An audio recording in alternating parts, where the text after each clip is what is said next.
Welcome to Exploring the Mystical Side of Life with your host, Linda Lang.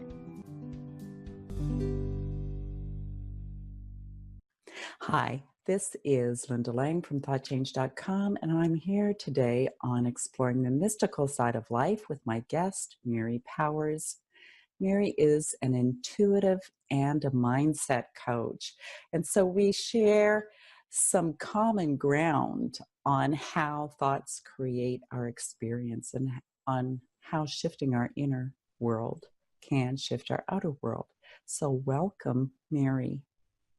Well, hello, Linda. It's nice to see you. It's fantastic to have you here. Now, you work both with intuition and with mindset. Being an intuitive, what I do is I tap into the person's vibration, their energy, and I can see their patterns and things that they keep repeating in life, certain stories and certain lessons, and I help them to see what that pattern is, to understand why they do it and how we can get out of that pattern so they don't have to repeat it ever again. And like I say, we're in sort of the same business because our minds are so paramount to our creation and how we perceive things. Mm-hmm. Our patterns, our beliefs, our limiting thoughts. Do you actually help people to shift that, or do you just make them aware? Oh, no, they've got to learn how to shift it. And I give them several different tools that we either do together or they can do separately on their own so that they can, let this be a thing of the past and not how it drives them in the future. And what would you say to all the people out there that don't even know they have a pattern or don't even know that they're thinking negatively? So if people have a level of frustration or anger about anything, chances are it's a pattern that they have not dealt with yet. And it could even be around food. I had a client who would, choke up when they were served cucumbers and always told me she had an allergy to cucumbers. The reason that she choked up on cucumbers was because something happened where there was an altercation and cucumbers were being served. So that's where she put all of the anger around that altercation, and it made her choke. I've done some training with the quantum technique modality, and that's one of the things that they teach, that you could be sitting around the kitchen table eating food, and let's say your parents start arguing at the table, that unresolved emotion gets associated with that food and then becomes triggered until you clear it. Right. Now, sometimes the universe gives us signs, and sometimes it's our own limiting beliefs and negative thoughts. Right. So how do you know the difference? That's a really good question. Let's see, how can I answer that? What I tend to do is I ask people to tap into the energy of the situation and ask them, does it feel expansive or contractive?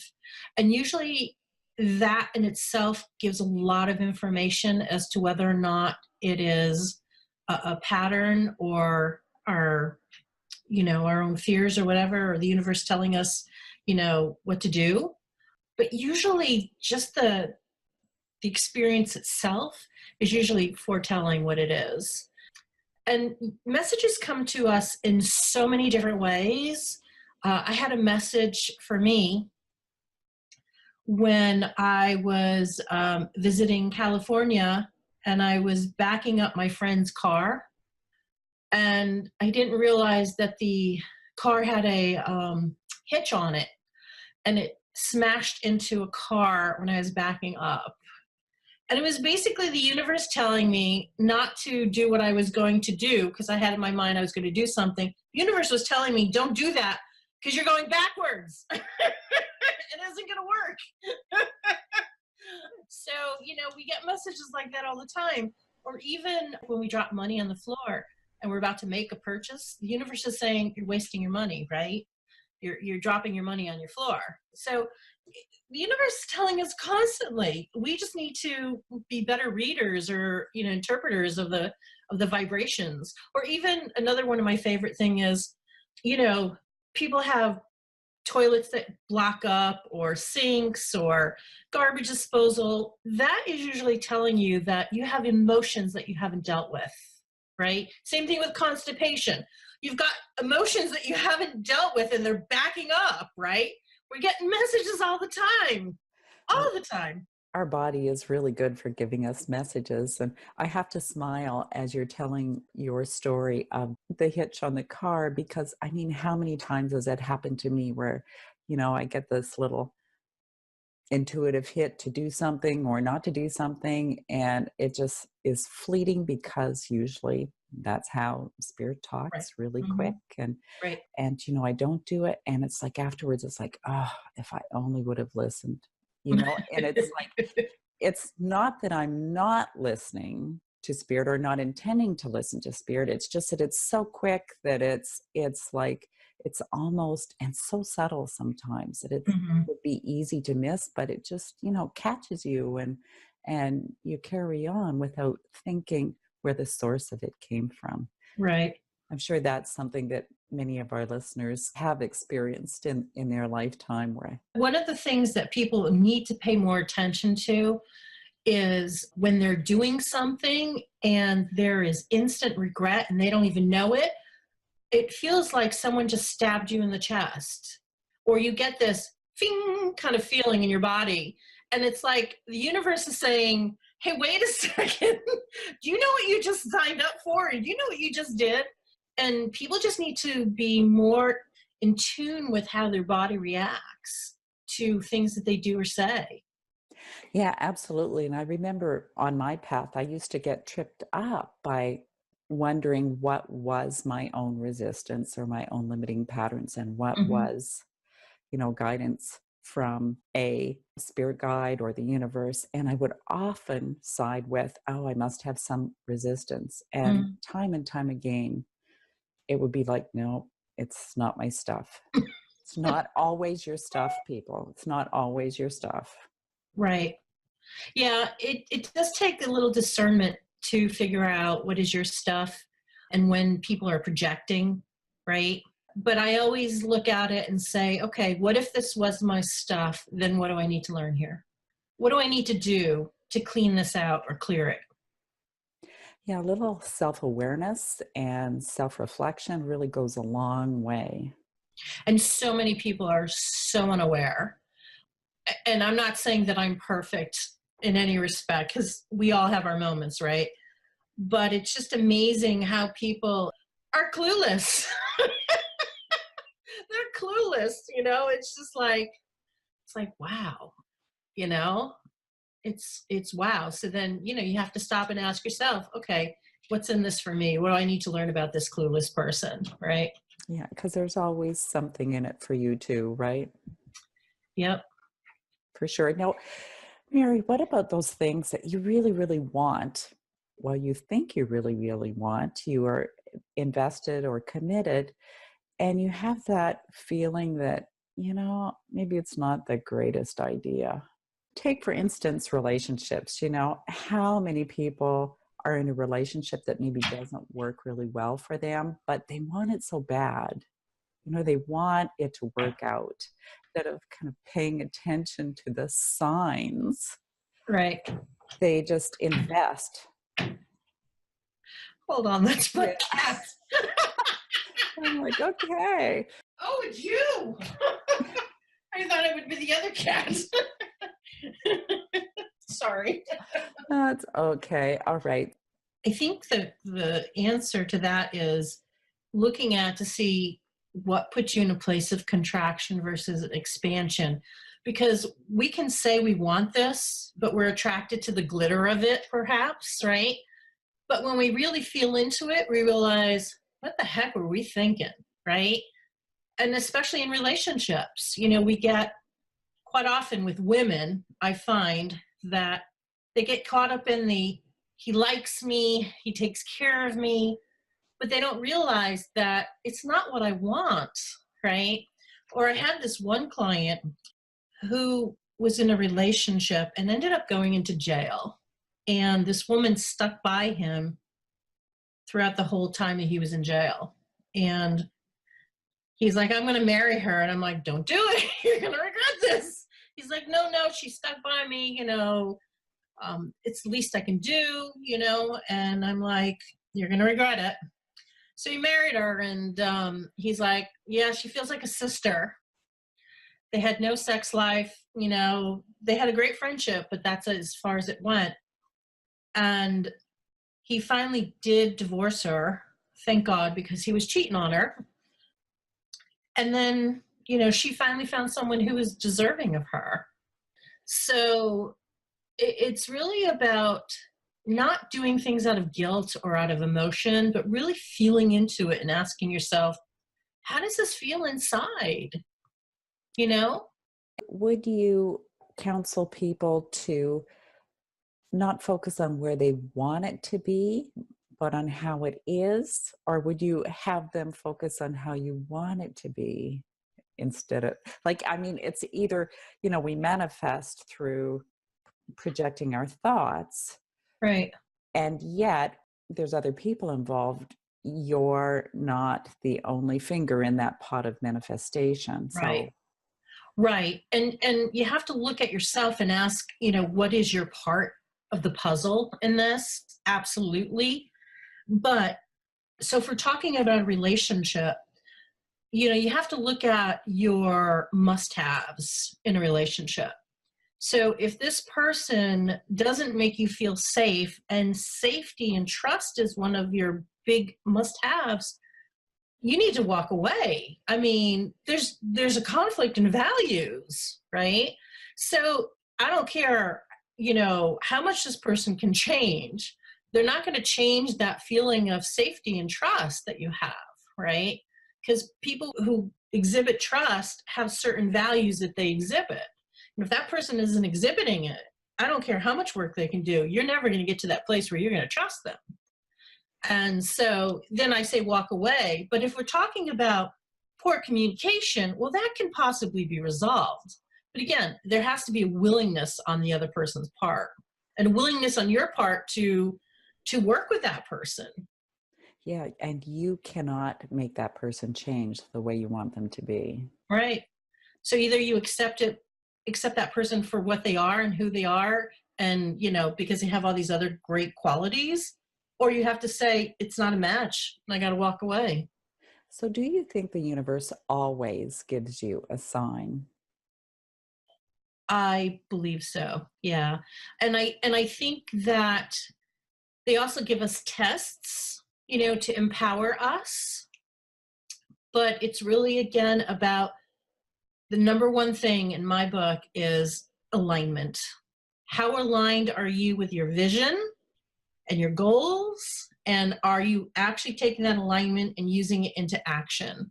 So it's about the thought process and the action. Are they in alignment? And so what would you say to people who don't necessarily have a goal, that they live kind of one day at a time, or, one small step at a time instead of having a bigger vision? I would say that they're going to take the long route to life, and possibly the scenic route, which may not be the best route available. I would say that if you really want to get ahead in life, and achieve and to be successful, that you need to have a vision. You have to have a goal, even if it is small. You have to have something to work towards. Otherwise, you're doing the circle eights and the And it's okay to have a small goal and reach it and create a bigger goal and a bigger. Absolutely. Absolutely. But having some sort of vision and knowing what you want, I think, is really important, so that you can take action, because the key to success is having an intention and taking action. So I don't know about you, but I run across quite a few clients that don't really know what they want, searching for their purpose. So how would you recommend someone kind of tune in to find that information? I believe that we're hardwired for our purpose, that it's already in us. We just need to bring it out. Yeah, so that's part of the coaching that I do, is I help people to achieve clarity, because what I do find is that a lot of people are doing things that they think they should be doing, and they have disconnected from the truth of who they really are. And I remember this one reading that I did, probably about 10 years ago. This woman was asking about her husband's dream, and his dream was to have a hot dog stand at the stadium in Phoenix. And she says, can he ever achieve this? And I said, well, absolutely he can achieve this.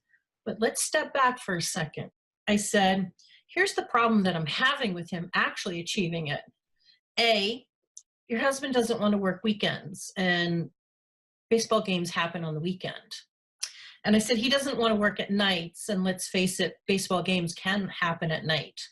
And I said, and it's also 100+ degrees in Arizona during the baseball season. And I can't imagine your husband wanting to stand outside in 115-degree weather with a hot dog stand.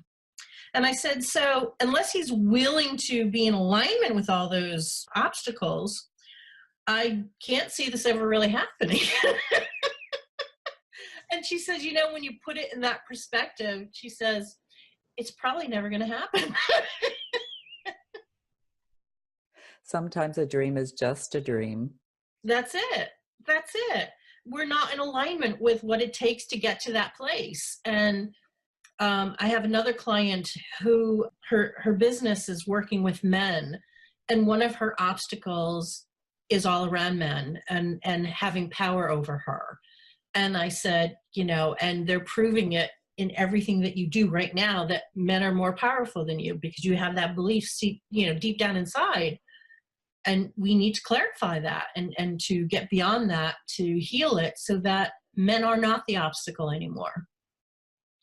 So we don't even realize that we're doing a lot of this stuff, but we're attracting our messages to heal from, and we're trying to empower ourselves. I mean, I believe that everything that we do is try to empower ourselves, and our fears, which are often tied in with our ego, try to keep us small and protected, and our higher self really wants to shoot for the stars and the moon, but it's about getting into alignment and making that happen. And when there is alignment, that's when the magic happens. Totally. I love it. I do agree with you. I think that a lot of people don't realize how negative they can be. Mm-hmm. They don't see their own blind spots. And I mean, that goes for me, everybody, that if you can work with someone to help you find your stuck spots, there's a lot more ground that can be covered. Absolutely, because we need someone who's objective, right? Not so close to us that they're afraid to say something, they don't want to hurt our feelings. And we need someone who's going to be holding us accountable, right? To do the work. And also the other end of that stick, you don't want someone who's going to be cruel or very judgmental Right. and critical, Mm-hmm. because then you're going to go away with more baggage. Right. Absolutely. And even when you work with a coach, I would recommend taking the guidance that you're being given and kind of feeling into that, because it's a little bit dicey when you have a mindset thing or knowing what is right for you and what's not right for you. But when you learn that, there's like this core essence inside you. And once you know that, then that makes all of your decisions easier. Absolutely. And I know when I work with my clients, the thing that I find to be most valuable for them is to hear them, to validate who they are, right?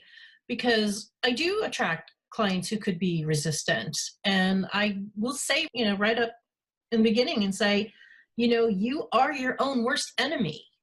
I mean, you can look at something that's white and say it's not white, it's really a crew. It's like, okay, it's just semantics, but I said, you get caught up in those little things. And can you recognize that in yourself? And the person usually goes, yep, that's me. I said, well, then that's why you need coaching. You need someone to help you to get out of your resistance and just to, crack the door open, even if it's just a little bit for you to see that there's sunlight out there.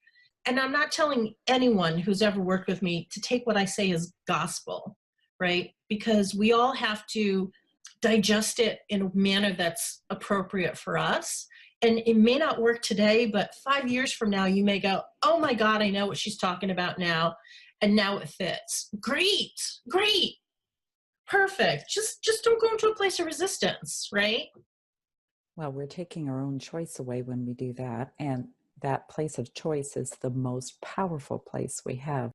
Mary, it's been great having you on our podcast.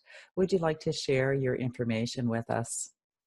Sure. My website is mary-powers.com. And for any of your listeners, if they come to my website, I usually offer some sort of freebie on my website that I would love to gift to them. Sometimes it's a free session with me, or sometimes it's some information. So check me out at mary-powers.com and we'll see what happens. Fantastic, fantastic. I'd also like to direct the listeners to a product I have in my store called Awaken Your Purpose. It's about a 15-minute hypnosis track that you can listen to that will trigger the memory of your purpose in your unconscious. After all, you are hardwired to fulfill what you came here to do. And this is a way to start working with your unconscious mind. So this has been Linda at thoughtchange.com. I'll put the links to Mary's website and to the product in the show notes. So come and check it out. All right, so we hope you enjoyed this episode of Exploring the Mystical Side of Life. Please check out some of our other podcasts, subscribe to the channel, and we look forward to seeing you again next time. Bye for now. Thanks, Linda.